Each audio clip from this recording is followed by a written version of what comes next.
یہ national audio library for the blind کی آواز ہے۔ کتاب کا نام میرے خواب ریزہ ریزہ، مصنفہ ماہا ملک، آواز نایاب رشید۔ زینب کچن میں آ کر چائے کے برتن دھونے لگی۔ ایک پھانس سی اس کی سوچ میں اٹک گئی تھی۔ احسن نے جس طرح لڑکی کے متعلق استفسار کیا تھا اور پھر بات کو بدل دیا تھا، اس سے زینب کو عجیب طرح کے احساسات نے آ گھیرا تھا۔ کیا وہ اس لڑکی کو جانتا تھا؟ اس کی موجودگی کا سن کر وہ اندر کیوں چلا آیا تھا؟ اس نے زینب کے استفسار پر لا علمی کا اظہار کیوں نہ کیا تھا؟ وہ عجب انداز میں مسکرایا کیوں تھا؟ بہت سے سوالات اس کے اندر ہلچل مچانے لگے۔ احسن باہر کسی گانے کی دھن پر سیٹی بجانے کے ساتھ ساتھ ادھر ادھر ٹہل رہا تھا۔ زینب نے اس سے پھر کوئی سوال نہ کیا، لیکن اس کے اندر بہت سے سوالات تھے۔ بہت دن بعد وہ اماں کے پاس رہنے آئی تھی۔ اماں کو بھول گئی میری بیٹی، ایسی خوشیوں میں گھری ہے۔ دیکھا میں نہ کہتی تھی۔ اماں پھر بھی بہت خوش تھی۔ زینب اتنی خوش ہے اپنے گھر میں کہ اس کا کہیں آ جانے کو جی ہی نہیں کرتا، اپنے میکے بھی نہیں۔ اس تصور نے انہیں بے حد طمانینت بخشی تھی۔ پورا دن اماں کے ساتھ گزار کر وہ رات کو آمنہ کی طرف چلی آئی۔ آمنہ البتہ اس سے بے حد خفا تھی۔ تم نے تو حد ہی کر دی ہے زینب، ایسا لگتا ہے بیاہ کر نہ جانے کہاں گئی ہو، کوسوں دور کسی جگہ، اور اماں سے تو پھر بھی آ کر مل جاتی ہو۔ میں یہاں پڑوس میں ہوں اور مجھ سے ملنا گوارا نہیں کرتی۔ ان سارے شکووں شکایتوں کا ایک جواب ہے، وہ اطمینان سے بولی تھی۔ تمہاری اپنی شادی، جب گزرو گی نا اس تجربے سے تو بہت سے در کھل جائیں گے آگے ہی کے۔ چل شکر الحمدللہ، تم پر بھی کم از کم آگے ہی کے کچھ در تو کھلے۔ کچھ نہیں، بہت سارے، وہ کھلکھلا کر ہنستی۔ سچ آمنہ۔ پھر وہ سنجیدہ ہوتے ہوئے بولی تھی، مجھے تو علم ہی نہ تھا کہ سچی خوشیاں کیا ہوتی ہیں۔ ذرا ذرا سی چھوٹی چھوٹی باتوں سے مسرتیں کیسے کشید کی جاتی ہیں۔ احسن نے سب کچھ سکھا دیا ہے مجھے۔ میں گھر کے کاموں سے نابل تھی، تصور سے جی گھبراتا تھا۔ صبح سویرے اٹھنا، ناشتہ کرنا، شوہر کے کپڑے تیار کرنا، پھر سارا دن پورے گھر کے چھوٹے چھوٹے کاموں میں گزر جاتا ہے۔ قسم سے رونا آتا تھا۔ سوچتی تھی کہ اگر اسی کا نام شادی ہے تو ایسی شادی کو 10 کوس دور سے ہی سلام۔ اگر ذمہ داریوں کے عظیم الشان بوجھ کو شادی کہتے ہیں تو اس سے بہتر کوئی چھوٹی موٹی جاب کر لینا ہے، جہاں ضروریات بھی ہو اور جی بھی بہلا رہے۔ وہ ہنستی۔ لیکن آمنہ، قسم خدا کی، ان مصروفیات کا، ان ذمہ داریوں کا اپنا ہی مزہ ہے۔ سارا دن خوبصورت سوچوں میں گھرے مسکراتے گنگناتے گزر جاتا ہے۔ نہ اپنی خبر ہوتی ہے، نہ کاموں کا پتہ چلتا ہے۔ اور پھر جو اپنے شوہر کے چھوٹے چھوٹے کاموں کا لطف ہے، اس کا تو میں نے کبھی تصور ہی نہ کیا تھا۔ احسن کے کپڑے دھونے میں جو خوشی مجھے ملتی ہے وہ حیران کن ہے۔ احسن کے لیے کھانا تیار کر کے ان کا انتظار کرنے کا اپنا ہی ایک مزہ ہے۔ ان کے کہنے سے پہلے چائے کا کپ انہیں پکڑا دینا۔ اف آمنہ، زندگی اتنی خوبصورت ہو گئی ہے، میرے تصورات سے بھی کہیں بڑھ کر۔ آمنہ مسکراتے ہوئے اس کا چہرہ دیکھتی رہی۔ آمنہ تم بھی جلدی سے شادی کر لو، وہ بے حد جذباتی ہو رہی تھی۔ آمنہ ہنستی، کس سے کر لوں؟ شادی کرنے کے لیے ایک عدد بندے کا ہونا اشد ضروری ہے میری جان۔ کچھ سوچنے لگی، یہ مسئلہ تو ہے۔ تمہیں تو خدا نے اتنا خوش قسمت بنایا ہے زینب کہ رشک آتا ہے تم پر۔ دعا کرتی ہوں تمہاری یہ خوشیاں سلامت رہیں، امر ہو جائیں، تم ہمیشہ ایسے ہی مسکراتی رہو۔ خدا ہر کسی کی قسمت میں خوشیاں لکھتا ہے آمنہ۔ اس نے آمنہ کا ہاتھ ہولے سے دبایا۔ کسی کو جلد مل جاتی ہیں اور کسی کو بدیر۔ کبھی کبھی انتظار بھی کرنا پڑتا ہے تو کیا ہوا، خوشیوں کے انتظار کی کسک بھی تو اچھی لگتی ہے نا۔ آمنہ بھرپور انداز میں مسکرا دی۔ شادی ہو جانے سے کیا عقل بھی آ جاتی ہے زینب؟ وہ شرارتاً بولی تھی۔ تو اتنی عقل مند کب سے ہو گئی؟ ارے کیا کیا اجاز ہے اس رشتے کے، سب کھلے گا تم پر بھی۔ دونوں کھلکھلا کر ہنستی تھی۔ اماں کے ہاں سے واپسی رات کو ہوئی تھی۔ احسن تیزی سے بائک سے احتار کول کی سڑک پر دوڑا رہا تھا۔ کیا بات ہے جناب؟ وہ اس کے کان کے قریب منہ لا کر چیخی۔ ساتھ جیتے جیتے اکتا گئے کیا؟ ساتھ مرنا چاہ رہے ہیں؟ اس نے شرارتاً رفتار مزید بڑھا دی تھی۔ کوئی خطا ہوئی ہے مجھ سے؟ اس نے گھبرا کر اس کا کاندھا مضبوطی سے تھام لیا تھا۔ خطا نہیں، خطائیں، وہ چیخا۔ ایک تو اتنے دن بعد گھر جا رہی ہو اور اس پر دور دور ہو کر بیٹھی ہو۔ اس جرم کی سزا سزائے موت ہے کیا؟ وہ ہنستی۔ اس جرم کی سزا بہت سی سزائیں ہیں، تم گھر تو چلو۔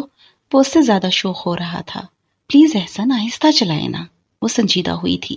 مجھے ڈر لگ رہا ہے زینو، اصل میں مجھے ایک ضروری کام سے جانا ہے تو میں گھر چھوڑ کر کچھ دیر کو آصف کی طرف جاؤں گا، اس لیے چاہتا ہوں ذرا جلدی پہنچ جائیں۔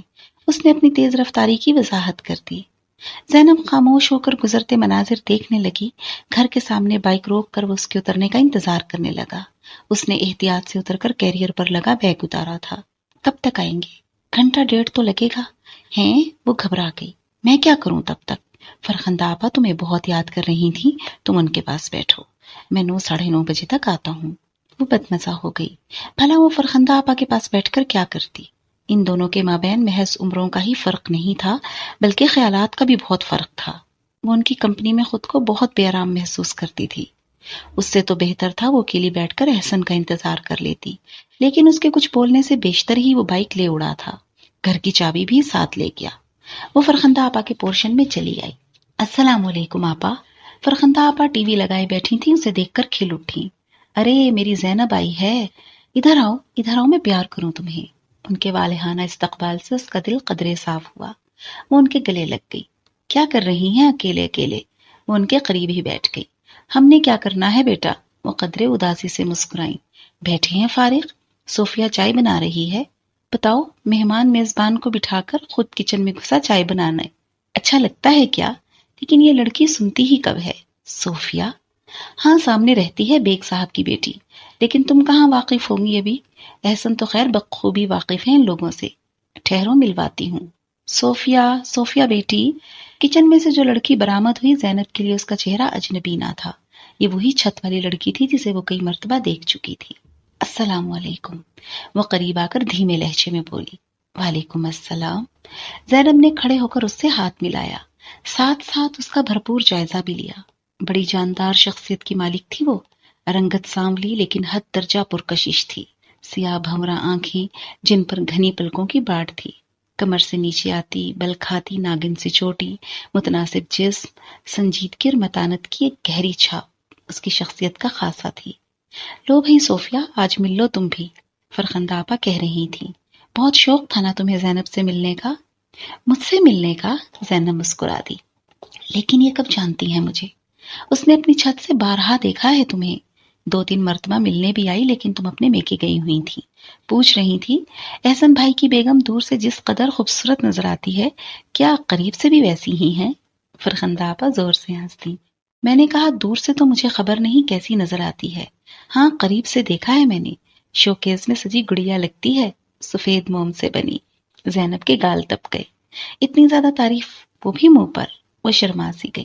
بہت پیاری ہیں آپ واقعی، صوفیہ کہہ رہی تھی۔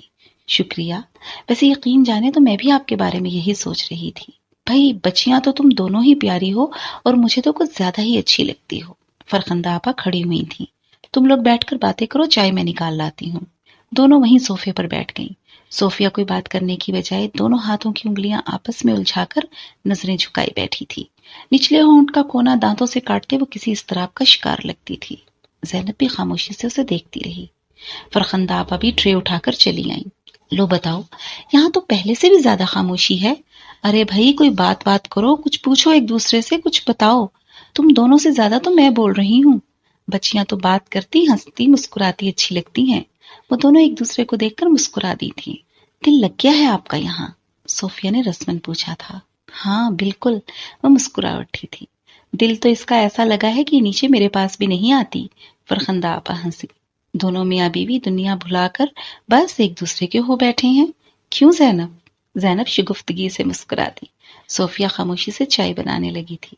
السلام علیکم۔ اچانک احسن کی آواز پر وہ تینوں چونکی تھی۔ آ سکتا ہوں جی؟ وہ دروازے پر کھڑا پوچھ رہا تھا۔ آؤ بھائی، تم کب سے مہمان ہو گئے؟ فرخندہ آپا نے اسے آواز دی، اور زینب نے واضح طور پر چائے بناتی صوفیہ کے وجود میں لرزش محسوس کی تھی۔ اس کے لرزتے ہاتھ اور بوجھل پلکیں اسی کے بھید کھول رہی تھیں۔ زینب ایک لڑکی تھی اور بخوبی سمجھ سکتی تھی کہ کسی مرد کی آمد پر اگر کوئی لڑکی مضطرب ہو جائے، پلکیں نہ اٹھا سکے، ہونٹ کچلنے لگے، تو ان سب باتوں کا کیا مفہوم ہوتا ہے۔ آپا میں چلتی ہوں۔ وہ یک بیک اٹھ کھڑی ہوئی تھی۔ بیٹھو صوفیہ، چائے تو پی لو، پھر صحیح۔ وہ تیزی سے باہر نکل گئی تھی۔ زینب نے احسن کو دیکھا۔ باہر نکلتی صوفیہ کو دیکھتے ہوئے اس کی آنکھوں میں سوچ کے کئی رنگ تھے۔ وہ اس کے وجود سے بے خبر نہ تھا۔ وہ زیادہ دیر وہاں بیٹھ نہ سکی، جیسے صوفیہ اپنا تمام اضطراب اس کے اندر انڈیل گئی تھی۔ نیند آنے کا بہانہ کر کے وہ جلد ہی اٹھ گئی۔ ہر چند کی نیند آنکھوں سے بہت دور جا چکی تھی۔ احسن دوسرے دن کے لیے اپنے کپڑے منتخب کر رہا تھا۔ وہ بستر پر بیٹھ کر بغور سے دیکھ رہی تھی۔ شرٹ اور پینٹ ہینگر کر کے وہ اس کی جانب متوجہ ہوا۔ کیوں جناب، کیسے مزاج ہیں؟ وہ اس کے قریب آ بیٹھا تھا۔ کیا سوچا جا رہا ہے؟ احسن، جی احسن کی جان، ایک بات پوچھوں؟ سچ سچ بتائیں گے؟ 100% نہیں، 200% سچ بتاؤں گا۔ پوچھ کر تو دیکھو۔ وہ زینب کے بال اپنی انگلی کے ارد گرد لپیٹنے لگا تھا۔ یہ جو لڑکی ہے صوفیہ، آپ جانتے ہیں اسے؟ وہ پوری طرح سے اس کی آنکھوں میں جھانکنے لگی۔ وہ ہولے سے مسکرا دیا تھا۔ ہاں، پھر وہ بولا، جانتا ہوں۔ زینب چند لمحوں کے لیے خاموش ہو کر رہ گئی۔ احسن کے انداز کا دھیما پن ایک خاموش اعتراف کی مانند لگ رہا تھا، جیسے وہ اسے کچھ بتانا بھی چاہتا ہو اور شرمندہ بھی ہو۔ اسے لگا اس کا سانس رک رہا ہے۔ وہ اسے کیا بتانے جا رہا تھا؟ کسی گزشتہ عشق کی داستان، کسی خاموش رومان کا قصہ، یا محض ایک چند روزہ دل لگی کی کہانی؟ کچھ بھی ہوتا، اس کا نقصان ہونا تھا۔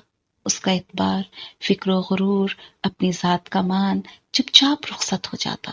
وہ اسے کچھ بھی نہ کہہ پاتی، لیکن خود آپ اپنی نظروں میں ضرور بے وقت ہو کر رہ جاتی۔ وہ لاشعوری طور پر خود کو ایک دیوی کا درجہ دے چکی تھی، محض ایک خوبصورت سی مورتی بن کر رہ جاتی۔ چند ہی دنوں میں بہت مان ہو چلا تھا اپنی ذات کا۔ اسے احسن کی بے تابیاں، بے قراریاں اسے ایک عجب غرور کے جذبے میں مبتلا کر چکی تھی۔ بھلا کتنی عورتیں ہوتی ہیں ایسی جنہیں اس قدر بے لوث محبت نصیب ہوتی ہے، جنہیں اتنے ارمانوں سے چاہا جاتا تھا، جنہیں اتنی منتوں مرادوں کے بعد حاصل کیا جاتا ہے۔ وہ یقیناً خاص تھی۔ اس میں ایسی ہی کوئی بات تھی کہ اس طرح چاہے جانا اس کا حق بن گیا تھا۔ احسن ایاز کی طرح وہ خود بھی اپنے عشق میں مبتلا ہو چکی تھی۔ اب اگر اسے پتہ چلتا کہ چاہتے رہنا احسن کی عادت ہے تو اسے شدید قسم کا صدمہ ہوتا۔ صوفیہ اور وہ برابر برابر کھڑی ہوتی۔ کتنا تکلیف دہ احساس تھا اس کے لیے۔ احسن کو شاید اس کے اندر ہونے والی توڑ پھوڑ کا احساس ہی نہ تھا۔ وہ سیدھا لیٹا چھت کو گھور رہا تھا، شاید وہ لفظ منتخب کر رہا تھا جو زینب سے کہنا چاہتا تھا۔ جب تک اس کے لفظ ترتیب پاتے، زینب کی آدھی جان نکل چکی تھی۔ زینی، وہ بالآخر بولا تھا، مجھے کسی کی ذات پر پڑے پردے ہٹانے کا، یوں ہی بے وجہ کسی کو بے نقاب کرنے کا قطعی کوئی شوق نہیں، ورنہ یہ بات جو آج تمہیں بتا رہا ہوں پہلے دن ہی بتا دیتا۔ یہ بھی صرف اس لیے کہ کہیں تم میری جانب سے بدگمان نہ ہو جاؤ، تمہارے دل میں میل نہ آ جائے، صرف اس لیے تمہیں پوری بات پوری سچائی سے بتا رہا ہوں۔ اس نے زینب کی جانب کروٹ لی۔ زینب پوری آنکھیں وا کیے ایک ایک لفظ بغور سن رہی تھی۔ صوفیہ کو میں گزشتہ 7 سالوں سے جانتا ہوں۔ پہلے میرا ان کے ہاں بہت آنا جانا تھا۔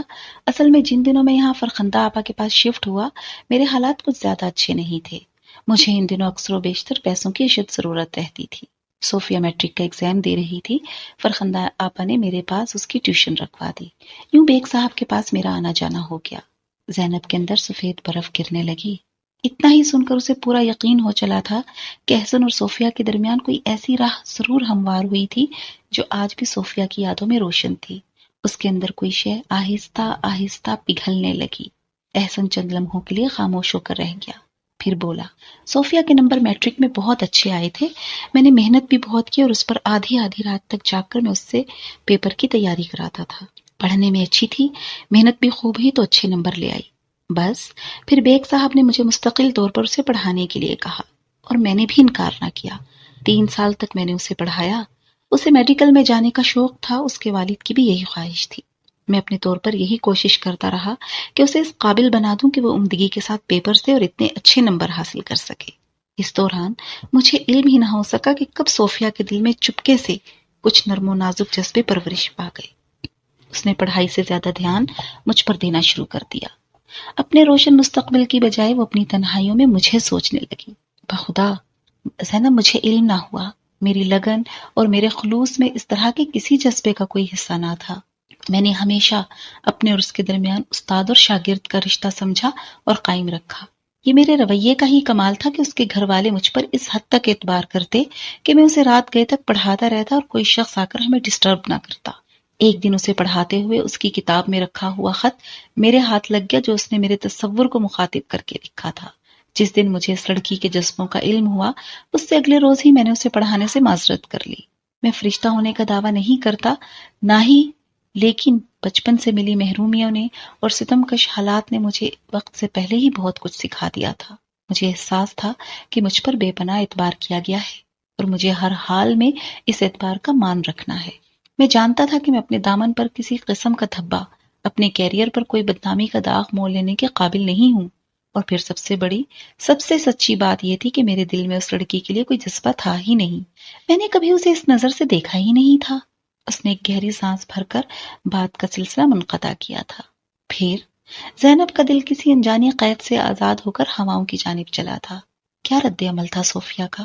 احسن نے مسکرا کر اس کی طرف دیکھا۔ مجھے کبھی کبھی اس لڑکی پر ترس آتا ہے زینی، اور جب سے تم مجھے ملی ہو تب سے اس کے جذبوں کی سچائیاں مزید واضح ہوئی ہیں مجھ پر، کہ محبت کا روگ کیسے لگتا ہے، انسان کتنا مجبور ہو جاتا ہے۔ میں نے جانا ہے یہ سب کچھ، کہ ایک لڑکی ایک طویل عرصے سے مجھ سے محبت کرنے کا تاوان بھر رہی ہے، جس محبت کے جواب میں محبت نہ ملے وہ تاوان بن کر ہی تو رہ جاتی ہے۔ بے وجہ ہی دل و جان کا نقصان کیے جاؤ، اور یہ مسلسل اپنا نقصان کیے جاتی ہے۔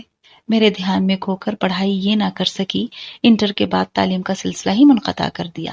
کتنے رشتے آئے اس کے، میری چاہ میں یہ سب کو ٹھکراتی گئی۔ آپ کو یہ کیسے پتا؟ اس کے اندر کی شکی عورت بیدار ہوئی تھی۔ احسن ہنس دیا۔ ملتا تھا نا چھپ چھپ کے، اس سے تفصیل سے بتاتی تھی ہر بات۔ زینب نے زور سے اس کے بازو پر چٹکی بھری تھی۔ بتائیں سچ سچ، ورنہ؟ ارے بابا وہ ضد ہوا۔ اچھا سنو، خط لکھتی رہی ہے مجھے پچھلے 3-4 سالوں سے، حالانکہ میں نے کبھی اس کے کسی خط کے جواب میں کسی بھی طرح کے رد عمل کا اظہار نہیں کیا۔ کیا لکھتی رہی وہ اتنے سال تک آپ کو؟ زینب کو بے حد حیرانی ہوئی۔ محبت نامے؟ وہ ہنس دیا۔ کیا لکھا جا سکتا ہے محبت ناموں میں؟ اشعار، غزلیں، قسمیں، وعدے وغیرہ وغیرہ۔ پڑے ہیں کچھ خط، ابھی تک میرے پاس، دیکھ لینا۔ اتنے عرصے تک وہ بے وجہ ہی خط لکھتی رہی، کبھی تو کوئی جواب ملا ہوگا اسے۔ کسی طرح کی حوصلہ افزائی کی اتنی بڑی حرکت کس طرح سے کر سکتی ہے؟ وہاں ایسی آگ لگی ہے کہ سب کچھ جل کر خاک ہوا، اور یہاں ہلکی سی تپش بھی نہیں۔ بھلا یہ کیسے ممکن ہے؟ ایک ہلکی سی آنچ آتی تھی، تمہاری قسم کھا کر کہتا ہوں، اتنے عرصے بعد محض ایک ہلکی سی آنچ آئی تھی۔ محض چند ماہ بیشتر اس رات کے بعد دن طلوع ہوا، اور وہ میری زندگی کا سب سے روشن دن بن گیا۔ زینو، اس دن میں نے تمہیں دیکھا اور پھر تم یاد رہ گئی، باقی سب بھول گیا۔ ہاں، اگر تم مجھے نہ ملتی تو شاید بہت ممکن تھا کہ میں فرخندہ آپا سے صوفیہ کی بات کرتا۔ فرخندہ آپا جانتی ہیں سب کچھ؟ اس نے نہ جانے کس خیال کے تحت پوچھا تھا۔ ہاں، اندازہ تو ہے انہیں، اسی لیے انہوں نے کتنی ہی بار مجھ سے صوفیہ کی حمایت کی۔ میں ہر مرتبہ انکار کرتا تھا، شاید اس لیے کہ مجھے تم سے ملنا تھا۔ وہ بڑی محبت سے اس کا ہاتھ تھام کر بولا۔ زینب مسکرا دی۔ اب اسے اطمینان ہوا تھا، سوچ میں اٹکی پھانس نکل گئی تھی، اور اب سکون ہی سکون تھا۔ احسن سو گیا تو وہ کافی دیر تک صوفیہ کے متعلق سوچتی رہی۔ بھلا اس طرح بھی کوئی کسی کو چاہ سکتا ہے، صلے کی تمنا کیے بغیر؟ ایسی سچی چاہت پھر بھی بیچاری کی خالی ہاتھ ہی رہی۔ اچھی بھلی خوبصورت لڑکی اور ایسے والہانہ جذبات دل میں لیے ہوئے، پھر بھی متاثر نہ کر پائی۔ بدقسمتی نہیں تو اور کیا ہے؟ اس نے ایک نگاہ سوئے ہوئے احسن پر ڈالی۔ اور ایسا بلند کردار، مضبوط سوچ کا مالک تجھ پر ایسا مرا زینب کہ بالکل تیرے قدموں میں جھک گیا، تجھے پانے کے لیے یوں مضطرب ہوا کہ اپنی موجوں میں بہا کر لے گیا۔ کیا ہے تجھ میں ایسا؟ صوفیہ کا پرکشش سراپا تصور میں در آیا تو وہ آئینہ دیکھنے کے لیے بے چین ہو اٹھی۔ اپنی ذات کے غرور میں اضافہ ہو چلا تھا۔ اگلے روز احسن کے جانے کے بعد اس نے سب سے پہلے احسن کی الماری کی تلاشی لی تھی، وہ خانہ جہاں وہ اپنی کتابیں، فائلیں اور ضروری کاغذات وغیرہ رکھتا تھا۔ تھوڑی سی تلاش کے بعد ہی اس کے ہاتھ صوفیہ کے خطوط لگ گئے۔ وہ تعداد میں بے شمار تھے، نہ جانے اس لڑکی نے اپنی کتنی راتیں سیاہ کی تھیں۔ خطوط کی تعداد اور طوالت سے صوفیہ کے رجحوں کا اندازہ ہوتا تھا۔ زینب جو نے پڑھنے بیٹھی تو اسے وقت گزرنے کا احساس ہی نہ ہوا۔ وہاں تو بے قراریوں کا جہاں آباد تھا، تمناؤں اور آرزوؤں کی ایک پوری دنیا تھی۔ ان خطوط میں کہیں بھی، کسی بھی منظر میں کوئی نچلا پن، کوئی گھٹیا بات نہ تھی، بس نثری شاعری کا ایک دیوان تھا، اپنے احساسات کا خوبصورت اظہار تھا۔ زینب حقیقتاً متاثر ہوئی تھی۔ ایک اطمینان اسے یہ بھی حاصل ہوا تھا کہ وہ تمام خطوط احسن کو ہر لحاظ سے بے گناہ ثابت کرتے تھے۔ صوفیہ کے بے شمار اعترافات تھے جس سے احسن کی بے نیازی اور بے پرواہی ثابت ہوتی تھی۔ اس کی لا تعلقی اور بے حسی کے شکوے کئی جگہوں پر درج تھے۔ اس کا دل خوشی سے بھر گیا۔ جس مرد کا ساتھ پانے کی کسی نے ہر ممکن صحیح کی تھی، وہ مضبوط مرد اس کا تھا، اس کے ہمراہ تھا اور اس کا زندگی بھر کا ساتھی تھا۔ اس روز صبح سے ہی اس کا من اداس اداس سا تھا۔ نہ جانے کیا بات تھی، نہ اس کا ناشتہ کرنے کو جی چاہا تھا اور نہ ہی کسی کام کو ہاتھ لگایا تھا۔ کسل مندی سے کافی دیر بستر میں پڑی رہی، پھر 11 بج گئے تو چائے کا ایک کپ بنا کر برآمدے میں آ بیٹھی۔ چائے کے چھوٹے چھوٹے گھونٹ بھرتی وہ عجیب سی کیفیت میں مبتلا تھی کہ اچانک فرخندہ آپا چلی آئیں۔ زینی بیٹا کیا کر رہی ہو؟ وہ آہستگی سے اس کے قریب آ کر بیٹھ گئیں۔ زینب بری طرح چونکی تھی۔ اوہ آپ ہیں، السلام علیکم۔ وعلیکم السلام۔ وہ بے حد مضطرب دکھائی دی۔ وہ زینب بیٹا کپڑے وغیرہ چینج کر لو، تمہارے کپڑے ملگجے ہو رہے ہیں، میں کوئی جوڑا نکال دیتی ہوں۔ زینب حیرانی سے ان کی صورت دیکھنے لگی۔ یہ آج انہیں کیا ہو گیا ہے؟ اس طرح کی باتیں تو انہوں نے پہلے کبھی نہیں کی تھیں۔ لیکن کیوں؟ میں گھر میں ہی ہوں، شام کو نہا کر کپڑے بدلوں گی، ابھی تو کتنا کام پڑا ہے۔ احسن کا فون آیا ہے، وہ لینے آ رہا ہے تمہیں۔ انہوں نے نظریں چرائی تھیں۔ تمہیں میکے جانا ہے، میں بھی چل رہی ہوں۔ زینب کے احساسات اچانک بیدار ہو گئے۔ کوئی غیر معمولی بات تھی۔ فرخندہ آپا کے انداز بے حد اجنبی تھے۔ ان کی آنکھوں سے جھانکتی بے چینی اور گھبراہٹ کچھ الگ ہی کہانی کہہ رہی تھی۔ میرے گھر؟ کیوں؟ اس کے ہاتھ پاؤں یکایک سرد پڑ گئے تھے۔ کیوں آپا، کیا بات ہے؟ سب خیریت ہے نا؟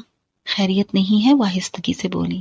تمہارے بڑے ماموں کا فون آیا ہے احسن کے آفس میں، تمہاری اماں کی طبیعت ٹھیک نہیں ہے، انہیں ہسپتال لے کر گئے ہیں۔ اماں؟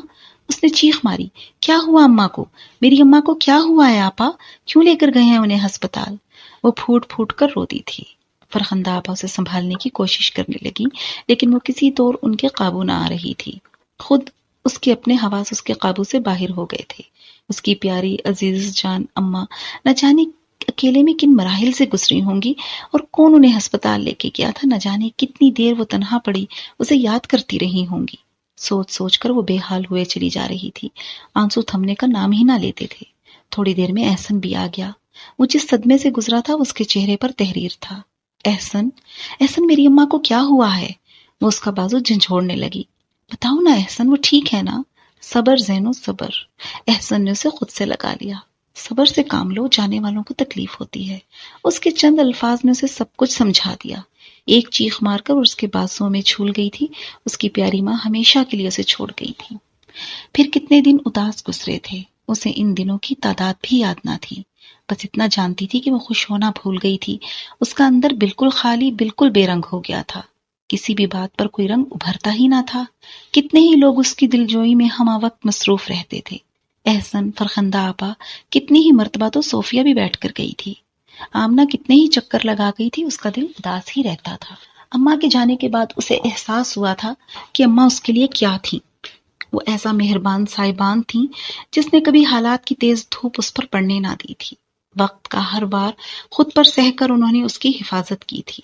آمنہ کہتی تھی، زینب، اماں تجھے شہزادیوں کی طرح رکھتی ہیں، اور وہ ہنس کر خود پر مغرور ہو جایا کرتی تھی۔ اماں کی ہر مہربانی اور عنایت کو اس نے ہمیشہ اپنا حق سمجھا تھا۔ خود اس نے کبھی یہ خیال ہی نہ کیا تھا کہ اماں کے کتنے حق اس پر لاگو ہوتے ہیں۔ اس نے تو ہمیشہ اپنے حقوق کا خیال رکھا تھا۔ فرائض کا احساس تو اسے ہو ہی نہیں پایا تھا، اور نہ ہی کبھی اماں نے اسے اس چیز کا احساس دلایا تھا۔ وہ جیسے آج خود اپنے تمام حقوق سے دستبردار ہو گئی تھی۔ وہ اب زینب کو ایک ایک بات یاد آ رہی تھی۔ اپنی تمام کوتاہیوں کا احساس ہو رہا تھا، اپنی غفلتوں پر آنسو بہا رہی تھی۔ ہائے، میں نے ساری زندگی بمشکل انہیں چند گلاس ہی پانی پلایا ہوگا۔ کاش میں اماں کی تھوڑی خدمت کر لیتی، انہیں یہ احساس تو دلا دیتی کہ ان کی ایک بیٹی بھی ہے، بیٹی جسے رحمت کہا جاتا ہے۔ ہائے اماں، ساری عمر تم نے مجھے دان دی، اور آخر وقت ہی تمہارے پاس میں نہ تھی، چند گھٹ پانی کے بھی حلق سے نہ اتار سکی۔ جانے اماں، تم نے مجھے بخشا بھی ہوگا کہ نہیں؟ احسن اسے ہر وقت سمجھاتا رہتا تھا، زینو، اماں کی روح بے قرار رہتی ہوگی، پیچھے کوئی پیارا یوں دن رات آنسو بہاتا فریادیں کرتا ہو تو جانے والوں کو قرار نہیں آتا۔ صبر سے کام لو، ان کے لیے دعائیں کیا کرو، پڑھا کرو، بخشا کرو۔ انہیں زندگی میں کی جانے والی کوتاہیوں اور غفلتوں کا ازالہ بعد میں بھی ممکن ہے۔ جتنی دعائیں کر سکتی ہو مغفرت کی کیا کرو۔ پھر وہ آہستہ آہستہ سنبھلتی گئی، زخموں پر وقت کی دھول پڑتی چلی گئی۔